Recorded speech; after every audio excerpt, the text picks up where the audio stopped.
Assalamualaikum warahmatullahi wabarakatuh. Jangan lupa tonton Tabung Wakaf Umat Official, subscribe, like, and share.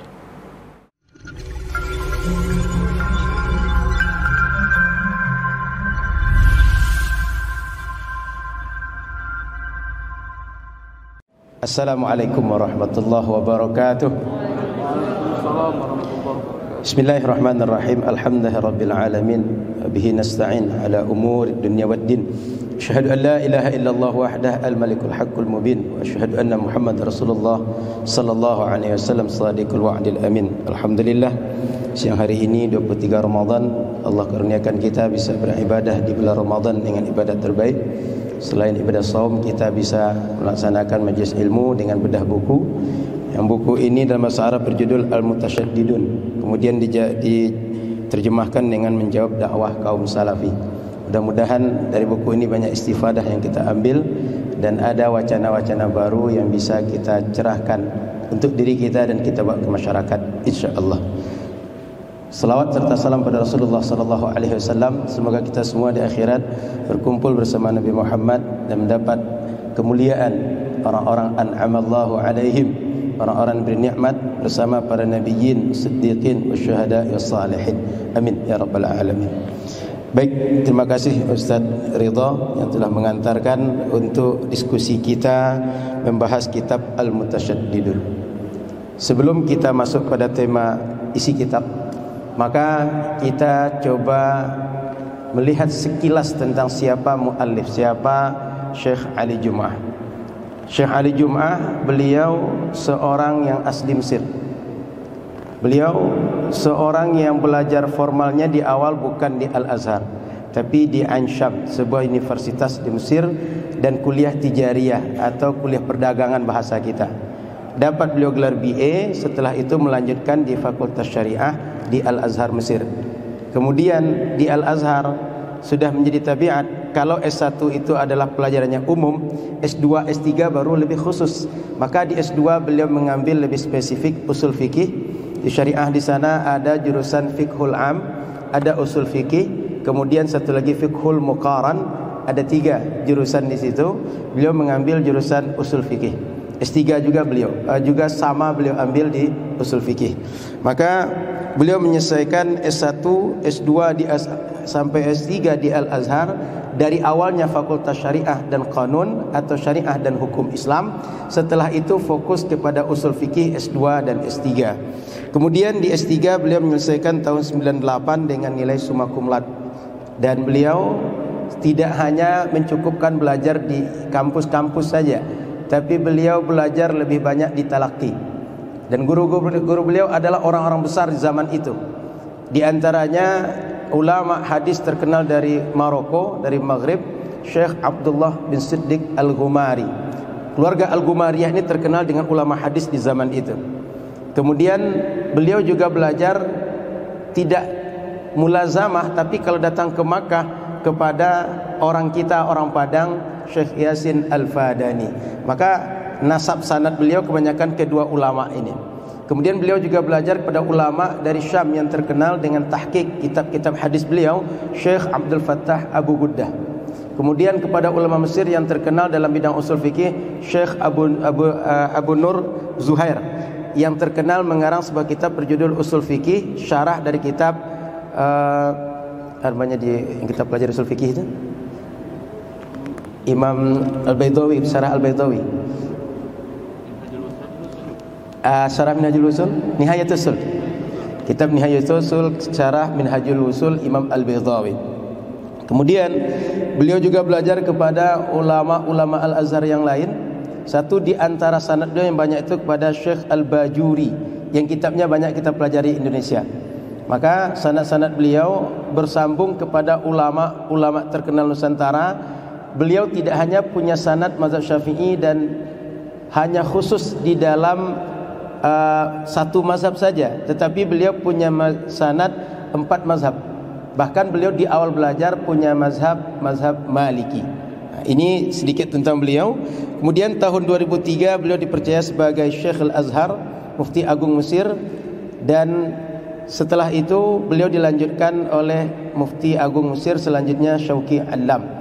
Maka Syekh Ali Jum'ah, beliau seorang yang kapasitas keilmuannya punya spesifikasi usul fikih. Kemudian dalam ilmu yang bersifat talaqi, beliau menyelesaikan kutubus sittah, bahkan kutub-kutub hadis yang al-mu'tamadah, semuanya melalui para masyayikh di Al-Azhar.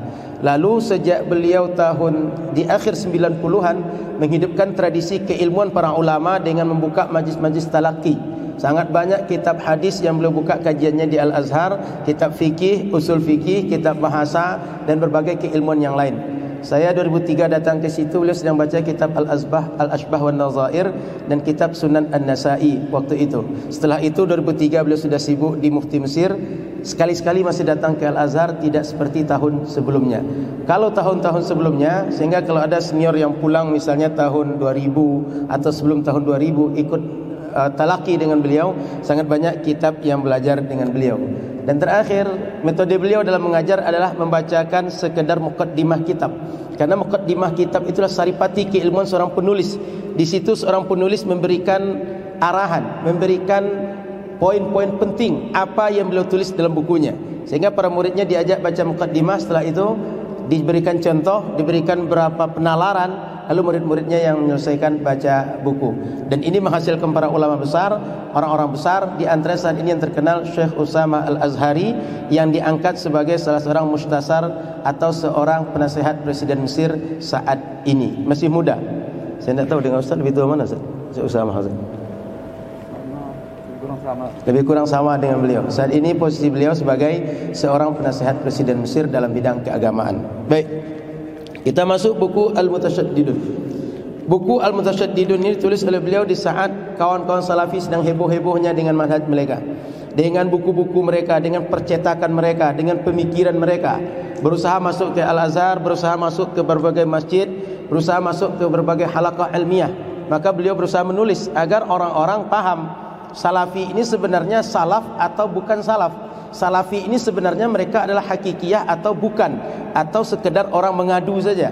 Maka oleh beliau ditulislah buku ini, dan nanti membahas 17 masalah yang sering didakwa oleh orang-orang salafi hanya pemikiran mereka yang benar, selain itu adalah salah.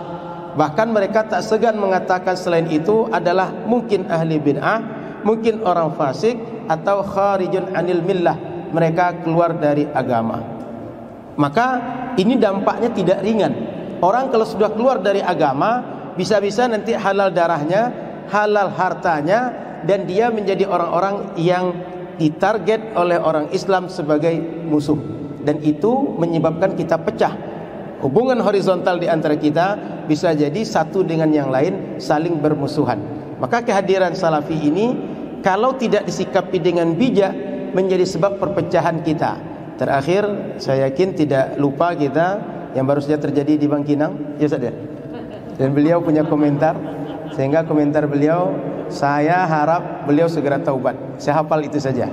Yang lain masih panjang. Intinya taubat, kata beliau. Kalau tak salah, tak mungkin beliau suruh taubat. Karena salah beliau suruh taubat. Betul Ustaz? Saya tidak tahu, kalau saya tanya beliau kafir atau tidak gitu. Beliau menjawab nanti. Baik, para sahabat, para jamaah yang hadir dirahmati Allah Subhanahu wa taala.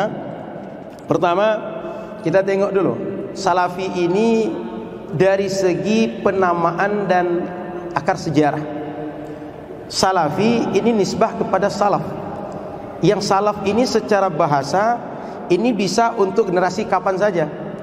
Generasi yang sebelumnya dari sekarang kita sebut salaf, generasi setelahnya disebut dengan khalaf. Maka sepanjang zaman sejak dahulu sampai kiamat bisa ada salaf, bisa ada khalaf. Oleh karena itu istilah ini tidak terikat, tidak terkungkung pada satu masa saja. Makanya Syekh Ramadan Al-Buti menyebut bahwa as-salafiyah bukan sebagai mazhab fiqh, tetapi marhalah zamaniyah mubarakah, sebuah fase dalam perjalanan sejarah Islam yang fase itu banyak keberkahan. Sebab di fase itu memunculkan para ulama yang mereka berpegang kepada sunnah Rasulullah sallallahu alaihi wasallam, dan mereka menjadi pencerah kita, menjadi sandaran kita bersama dalam memahami apa yang menjadi firman Allah dan sunnah Rasulullah sallallahu alaihi wasallam. Kemudian istilah salaf ini lebih akrab dalam tradisi keilmuan Islam kepada al-qurunus tsalatsah, 3 generasi pertama dalam Islam berdasarkan hadis Rasulullah. Kata beliau, khairun nas qarni, semua manusia ini yang terbaik adalah orang yang semasa denganku, orang yang hidup di kurunku. Thumma alladhina yalunahum, kemudian generasi setelah itu para tabi'in. Thumma alladhina yalunahum, kemudian generasi setelah itu. Maka hadisnya sampai akhir menunjukkan 3 abad pertama dalam Islam disebut generasi salaf, yang kemudian kita tambahkan dengan sifat salafus salih, yang kita ikut yang saleh, tidak setiap yang salafnya. Kemudian kalau kita tengok Imam Ibnu Hajar Al-Haytami mengatakan abad 4 pertama Hijriah dikenal ulama dengan al-mutaqaddimun, dan 4 abad setelah 4 abad pertama itu al-mutaakhirun. Sehingga yang salaf itu adalah para ulama yang hidup di 4 abad pertama, setelah itu disebut dengan khalaf. Maka Imam Abu Hamid Al-Ghazali yang kita kenal dengan kitab Ihya Ulumuddin, wafat tahun 505 Hijriah, tak sebut dengan salaf. Tapi Imam Asy-Syafi'i yang wafat 150 Hijriah kita sebut dengan ulama salaf.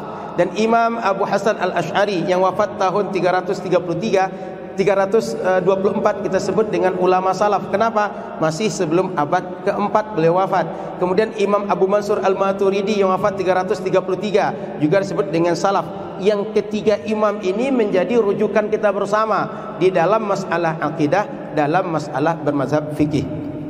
Kemudian selanjutnya muncul orang-orang yang mengistilahkan salafi. Yang salafi itu hanya mereka yang benar, seakan-akan merekalah yang melanjutkan akidah para ulama salaf, mazhab para ulama salaf dulu. Selain mereka tak salafi, selain mereka tak benar, yang benar hanya mereka. Kemudian ketika ditengok, sebenarnya mereka ini tak salafi sesungguhnya. Karena kalau kita tengok dari rujukan mereka, paling tinggi rujukan mereka kebanyakan kepada Al-Imam Ibnu Taimiyah. Imam Ibnu Taimiyah abad ke-8 Hijriah. Kalau kita tengok pembagian Imam Ibnu Hajar Al-Haytami, tidak masuk ulama salaf. Kemudian kalau kita tengok lebih lanjut, merujuk pada Imam Syekh bin Baz, Syekh Utsaimin, Syekh Nasiruddin Al-Albani, lebih tidak salaf lagi karena baru hidup belakangan.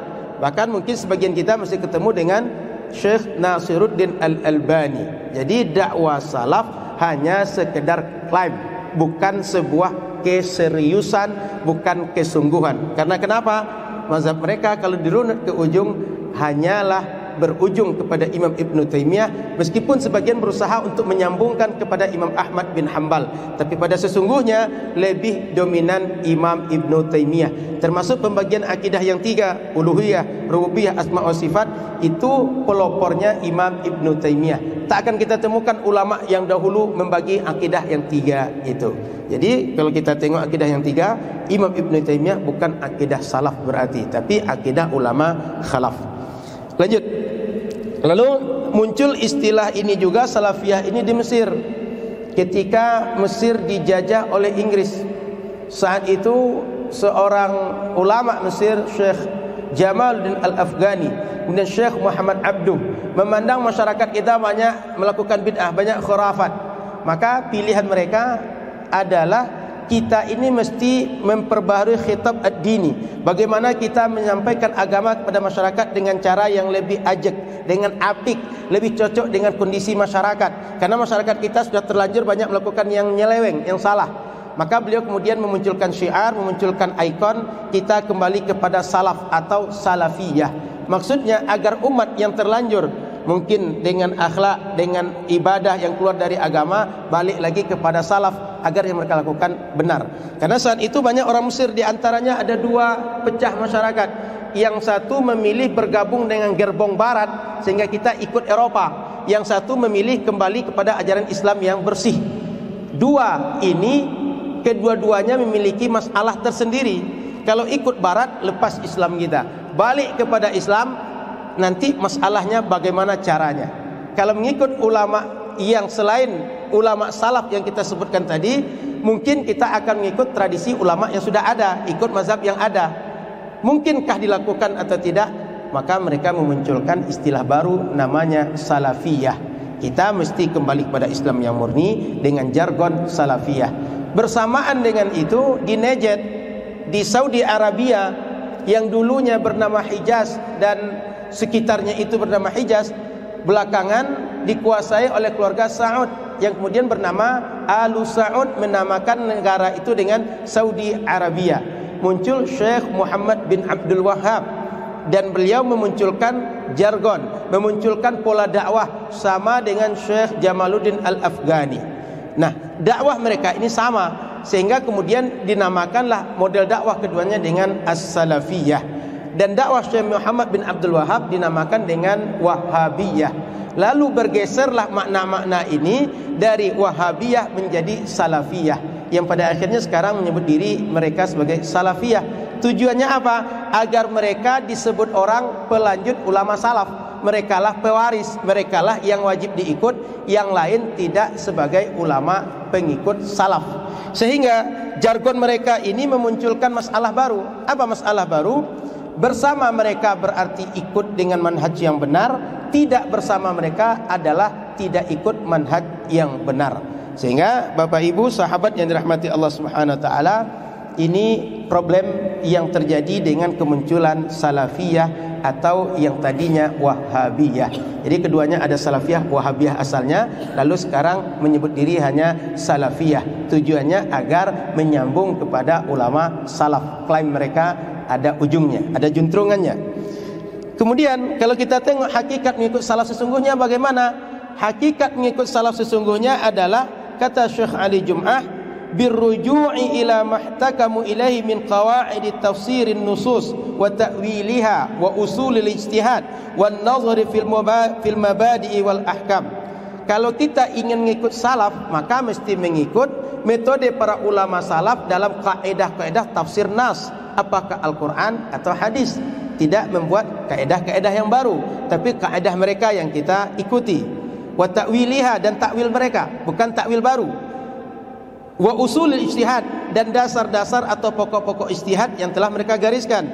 Wan nazari fil mabadi wal ahkam, dan memperhatikan dasar-dasar dan hukum-hukum yang menjadi hukum-hukum para ulama yang ikut manhaj ulama salaf. Sehingga ini bisa berlaku sampai hari kiamat dengan siapapun yang konsisten dengan metode ulama salaf. Jadi tidak mengikut orang, tapi mengikut metode. Maka salaf bukan istilah untuk orang tertentu, bukan istilah untuk pemikiran tertentu, bukan istilah untuk satu corak tertentu, tapi adalah istilah untuk generasi saja. Selama ikut metode mereka, kapanpun kita bisa sebut dengan salafi. Bahkan jangan-jangan kita yang salafi sesungguhnya, karena kita mengikut ulama yang salaf. Imam Syafi'i, Imam Abu Hasan Al-Ash'ari, mereka ikut ulama khalaf. Maka mereka kalau tidak khalafi, ya talafi. Paham ya? Ada salafi, ada talafi. Salafi, salaf, talafi pakai ta, perusak. Maka talafi, perusak ajaran agama. Lanjut. Maka sesungguhnya salafiyah itu adalah orang yang komitmen dalam memahami nas menurut metode ulama salaf. Maka mengikut metode ulama seperti Imam Malik bin Anas, Imam Abu Hanifah, Imam Syafi'i, Imam Ahmad bin Hanbal, itulah yang salafiyah sesungguhnya. Sehingga ini bisa berlaku bagi muslim siapa saja, di mana saja, tidak hanya di satu negara, tidak hanya di Indonesia, tak hanya Pekanbaru, dimanapun berlaku salaf ini. Kemudian kita lanjutkan, ulama salaf dulu tidak hanya membatasi masalah fikih atau amaliyah saja, atau masalah furu' akidah saja, tapi ulama salaf dulu mereka dalam akidah, dalam masalah furu' mereka punya metode. Metode itulah yang kita wariskan sampai hari ini. Mereka tak punya metode khusus yang dicap inilah salaf, selain itu tidak salaf. Oleh karena itu mereka punya perbedaan hasil ijtihad dalam masalah amaliyah, dalam masalah furu' akidah. Dan hasil ijtihad mereka berbeda itu bisa berlangsung sampai hari ini. Maka jika hari ini terjadi perbedaan pendapat antara mufti, antara para ulama, itu sama dengan terjadi pada ulama salaf dulu. Jangankan ulama salaf, sahabat saja terjadi ikhtilaf. Contoh yang paling masyhur, la yusalliyanna ahadukum illa fi baini Quraizah. Jangan kalian salat kecuali sampai di Bani Quraizah. Sebagian sahabat belum sampai Bani Quraizah sudah salat asar, mereka masih di jalan. Sebagian sudah sampai Bani Quraizah baru salat asar. dua sahabat melakukan perintah Rasul kedua-duanya, satu solat di waktunya, yang satu solat di Bani Quraizah. Oleh Rasul keduanya dibenarkan, padahal solatnya dua tempat yang berbeda. Artinya ikhtilaf ini sejak masa sahabat sampai hari ini adalah fitrah yang sangat mungkin terjadi. Bila terjadi beda pandangan, keduanya tak salah, tapi keduanya atau lebih dari dua pandangan, semuanya selama mengikut manhaj para ulama salaf, mereka mu'tabar, diakui dalam syariat. Saya kira ini sekedar pengantar. Saya masuk sedikit dalam contoh pembahasan Syekh Ali Jum'ah. Terakhir saja dari pengantar ini, maka orang-orang salaf ini kemudian menjadi ribet dalam bermanhaj, sehingga sering kita temukan mereka dengan diri mereka sering kontradiktif, ngikut Al-Quran, ngikut sunnah, tapi tidak punya manhaj pemahaman. Pada akhirnya ketemu hadis yang satu, nanti bertemu hadis bertentangan, dia akan mengatakan kemarin haram, sekarang boleh, kemarin haram, kemarin tidak boleh, sekarang jadi boleh. Kenapa? Metode mereka tidak metode yang Al-Qawaid Al-Jami'ah, kata Syekh Ramadan Al-Buti, tapi mereka mengikut metode-metode yang Al-Intiba' atau Al-Hawa, baperan kata orang sekarang. Yang sesuai dengan kami diikuti, yang enggak sesuai dengan kami, dia adalah di luar ahlu sunnah dan tak sama dengan kami. Metode mereka lebih begitu saja. Maka sering memusuhi setiap yang baru. Pada akhirnya setiap yang baru dianggap bid'ah, sehingga sering yang baru itu nanti dia akan kontradiksi dengan diri mereka. Setiap yang tak dibuat Rasul bid'ah. Nanti akan kita tanya, kalau ceramah TV Roja bid'ah atau tidak? Ceramah di radio Hidayah 103,4 FM bid'ah atau tidak? Kan enggak ada zaman Rasul. Nanti mereka akan berkilah, akan memunculkan banyak pemikiran yang nanti mereka akan bingung dengan diri mereka sendiri. Kemudian ada yang mengatakan bahwa bid'ah hasanah yang dibagi oleh Imam Al-Izz bin Abdussalam misalnya itu adalah bid'ah hasanah pada wasilah, sehingga kalau pada wasilah enggak apa-apa. Kita juga bisa sebut Maulid Nabi kita buat bukan pada ghayah, tapi juga wasilah. Tujuan kita Maulid Nabi mengenalkan orang dengan Nabi, mengenalkan dengan akhlak Nabi, dengan adab Nabi, muamalah Nabi, agar orang meniru Nabi, agar orang kembali kepada Allah dengan cara yang diajarkan Nabi. Sehingga Maulid Nabi juga wasilah. Kalau begitu pemikirannya kita sama, lalu kenapa dikatakan Maulid Nabi bid'ah? Lalu kenapa Maulid Nabi dianggap sebuah perkara kharijan anil millah, tak sesuai dengan ajaran agama? Jadi mereka ketika dikejar dengan secara ilmiah jadi bingung juga, akhirnya memunculkan kaidah yang baru. Yang kaidah yang baru nanti butuh lagi kaidah yang lain untuk membela mereka sendiri. Lanjut, kita contoh pertama masalah yang dikemukakan Syekh Ali Jum'ah. Allah berada di langit atau berada di aras atau di tempat tertentu. Syekh Ali Jum'ah mengatakan Allah tak berada di tempat tertentu. Kenapa? Tak ada yang bisa memastikan Allah ada di mana. Karena kata para ulama, la ya'lamullah illallah, tak tahu hakikat Allah kecuali hanya Allah. Maka siapapun yang bisa menyifatkan Allah berada di tempat tertentu, pada posisi tertentu, bentuk tertentu, keadaan tertentu, pasti salah. Kalau dia mensifati pasti dengan model tertentu, pasti mengada-ada. Kenapa? La ya'lamullah illallah.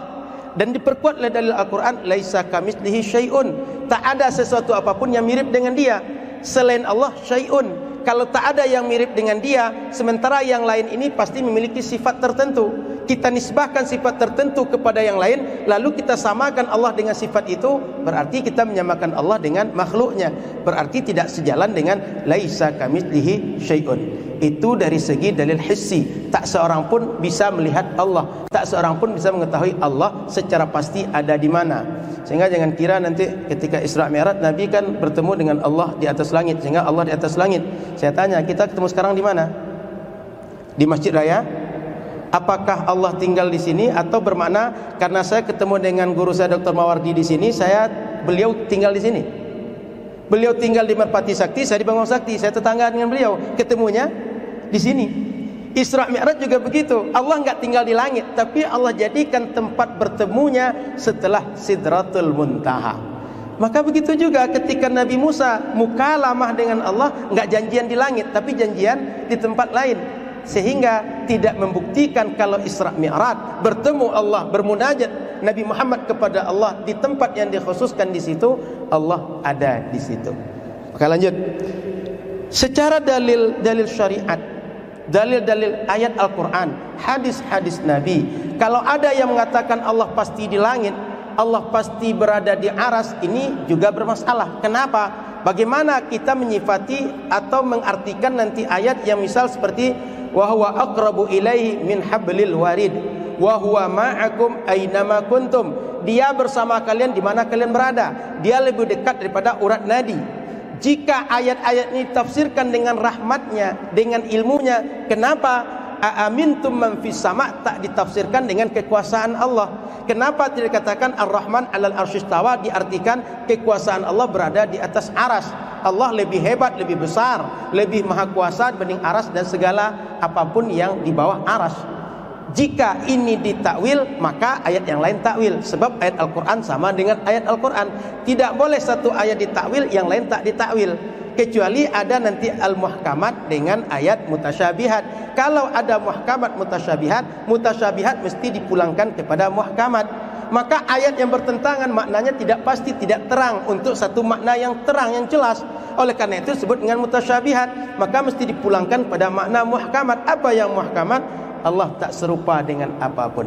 Lalu jika kita hubungkan dengan hukum akli, kita tahu ada sifat Allah. Ada sifat Allah qidam, ada sifat Allah mukhalafatuhu lil hawadis, ada sifat Allah qiyamuhu binafsih. Dalam surat Al-Hadid Allah katakan huwal awal, dia yang awal. Selain dia ada setelah dia ciptakan. Tak ada langit, tak ada aras, tak ada bumi, Allah ada. Ketika tak ada langit, tak ada aras, di mana Allah? Tak di atas langit, tak di atas aras. Maka pasti Allah tak berada di atas langit, tak berada di atas aras. Buktinya aras dan langit diciptakan setelah Allah ciptakan. Kalau seandainya aras, Allah berada di atas aras, Allah berada di atas langit, berarti ada yang wujud bersama dengan Allah atau lebih dahulu dari Allah. Kalau begitu berarti Allah tidak qadim atau Allah tidak bersifat qidam. Sementara semua sekte dalam Islam sepakat akhasus sifat bagi Allah adalah al-qidam. Sifat yang paling menjadi sifat penentu pembeda Allah dengan yang lain adalah sifat qidam. Satu-satunya sifat yang paling menentukan yang disepakati semua sekte dalam Islam adalah qidam. Kalau kita katakan Allah di atas langit, di atas aras, berarti Allah bukan qidam. Kenapa? Karena kemungkinan langit ada bersama dengan Allah atau lebih dahulu dengan Allah. Sementara Allah katakan Allahu khaliqu kulli syai'. Dia pencipta segala sesuatu. Kalau pencipta segala sesuatu pasti adanya setelah Allah ciptakan. Sebelum Allah ciptakan tak ada segala sesuatu. Maka tak ada langit, tak ada aras, tak ada di atas, tak ada di bawah, tak ada di dalam, tak ada di luar. Kenapa? Nisbah yang di luar di dalam tak ada, nisbah di atas di bawah tak ada. Maka pasti Allah tak di langit, Allah tak di aras. Kemudian dari sifat Allah Al-Qayyum, Allahu la ilaha illa huwal hayyul qayyum. Makna qayyum la yaftakiru ila syai'in, tak butuh kepada apapun selain dirinya, dan selain dia butuh kepada dia. Kalau ada langit tempat Allah berada, ada aras tempat Allah berada, secara tidak langsung orang akan mengatakan Allah berada perlu di atas langit atau perlu di atas aras. Maka ini bertentangan dengan sifat Allah Qayyum. Berarti bertentangan dengan ayat Al-Quran Allahu la ilaha illa huwal hayyul qayyum. Kemudian sifat Allah bersifat mukhalafatuhu lil hawadis. Tidak ada makhluk yang Allah ciptakan kecuali semuanya punya tempat, punya ruang, punya batas, punya posisi. Tak ada yang tidak. Baik namanya jauhar, baik namanya arat, baik namanya jisim nanti. Ada jauhar, dia menempati langsung. Ada arat, dia bertempat kepada yang lain. Contoh, cahaya lampu, dia tak bisa muncul kecuali ada lampunya. Cat tak mungkin menempel kecuali ada dindingnya. Maka warna-warna itu termasuk arat. Jauhar termasuk kita ini. Semua apapun yang wujud pasti butuh tempat, baik langsung atau menempel kepada yang lain. Allah tak sama dengan apapun. Maka dia tak berada di suatu tempat, tak menempel pada tempat yang lain. Sehingga Allah subhanahu wa ta'ala oleh ahlu sunnah wal jamaah diyakini dia ada tapi tak di tempat tertentu. Baik disebut langit, baik disebut aras, baik disebut benda apapun. Maka kemudian kita baca beberapa pernyataan para ulama. Contoh Imam Ali bin Abi Thalib, kata beliau, kana Allahu wala makan. Allah sudah ada dan saat itu tak ada satupun tempat.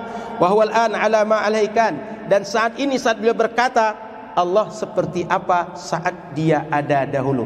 Artinya dia tak pernah berpindah kemanapun. Dia tak pernah naik langit, tak pernah naik aras, atau berada di tempat yang lain. Sejak sebelum ada aras dan langit dia sudah wujud. Seperti itulah sampai kapanpun dia berada. Kemudian kata Imam Abu Hanifah, qultu ara'aita law qil aina Allah ta'ala. Kalau orang bertanya di mana Allah, yuqal lahu kana Allah ta'ala wala makan qabla ay yakhluqal khalqa wa kana Allah ta'ala wa lam yakun aina wala khalqa wala syai' wa huwa khaliqu kulli syai'. Kata Imam Abu Hanifah, kalau ada orang bertanya, di mana Allah? Jawab pada orang itu, Allah sudah ada sebelum ada tempat yang menjadi pertanyaan di mana itu. Sebelum ada segala sesuatu, Allah sudah ada. Sehingga dia tidak ditanya dengan di mana. Dan dia menciptakan segala sesuatu. Artinya sebelum ada pertanyaan di mana yang kemudian jawabannya adalah tempat, Allah sudah ada. Sehingga ditanya dengan di mana, pertanyaannya salah, apalagi jawabannya lebih salah lagi. Maka la yuqalu lahul aina, tidak ditanyakan di mana Allah atau bagaimana Allah, karena Allah tak berada di mana-mana, juga tak di tempat tertentu, tapi dia wujud tanpa ada tempat tertentu. Siap Ustaz. Kemudian kata Imam Syafi'i, innahu ta'ala kana wala makan. Dia Allah bersifat maha tinggi, dia wujud, dan saat dia wujud tak ada tempat, satu tempat pun. Fa khalaqal makan, kemudian diciptakan tempat, ada langit, ada bumi dan segala isinya. Wa huwa ala sifatil azaliyah, dia bersifat azaliyah, kama kana qabla khalqihil makan, sebagaimana sebelum dia ciptakan apapun tempat. Wala yujuzu alaihi taghyir, dia tak boleh berubah fi dzatihi, pada zatnya, la wala tabdil fi sifati, dan tak berubah sifat-sifatnya. Maka Allah Subhanahu wa taala kalau seandainya disebut dengan azali, berarti dia sebelum ada segala sesuatu. Kalau dia berpindah kepada langit, berpindah kepada aras, berarti tidak azali. Kenapa? Aras, langit adanya setelah diciptakan, sudah lewat dari azali. Maka sifat azaliyah bertentangan dengan Allah di atas aras, di atas langit. Sementara semua kita sepakat Allah azali, Allah qadim. Lanjut. Maka Imam At-Tahawi, seorang ulama, Abu Ja'far At-Tahawi, beliau wafat sekitar 216 Hijriah, ulama salaf juga, kata beliau, "Wa man lam yataqan nafya wat tashbih zalla wa lam yusib at-tanzih." Siapa saja yang tak menafikan segala sifat yang tak layak kepada Allah dan segala yang menyerupakan Allah dengan makhluknya, dia zalla, tergelincir. Walam yusid at-tamzih, dia tidak melakukan sifat tanzih kepada Allah Subhanahu wa taala. Fa inna rabbana jalla wa ala mausufun bi sifatil wahdaniyah. Tuhan kita bersifat wahdaniyah, man'utun bi nu'util fardaniyah. Dia punya sifat dengan segala sifat al-fardaniyah, ketunggalan. Laisa fi ma'nahu ahadun minal bariyah. Tak ada satupun makna-makna sifat Allah yang melekat kepada makhluknya. Artinya tak sama sifat makhluk pada sifat Allah. Wa ta'ala 'anil hududi wal ghayat. Allah suci dari batas-batas, dari ujung-ujung sebuah keadaan, ukuran-ukuran tertentu. Wal arkan, dari anggota-anggota tubuh, dari partikel-partikel pembangun. Wal a'dha wal adawat, dari semua apa saja yang menyusun menjadi sebuah satu kesatuan. La tahwihil jihatus sit kasairil mubtadi'at. Dia tak berada, dia tak dicakup oleh arah yang 6, atas, bawah, kiri, kanan, depan, belakang, seperti pendapat orang-orang ahli bid'ah. Sehingga yang mengatakan Allah di atas ahli bid'ah, kata Imam Abu Ja'far At-Tahawi, bukan kata kami. Karena Imam Abu Ja'far mengatakan, kalau orang mengatakan Allah di atas, Allah di bawah, Allah di kiri, di depan, di belakang, di depan, maka dia adalah ahli bid'ah, kata Imam ulama salaf, Imam Abu Ja'far At-Tahawi. Sehingga kalau orang salafi mengatakan Allah di langit, di atas aras, mereka adalah ahli bid'ah, kata Imam Abu Ja'far At-Tahawi. Semoga bermanfaat. Nanti akan dibahas oleh guru kita Ustaz Mawardi. Saya cuma mengantarkan beliau saja, membacakan untuk beliau, karena beliau nanti akan menghukumi, karena beliau mufti kita. Terima kasih. Assalamualaikum warahmatullahi wabarakatuh.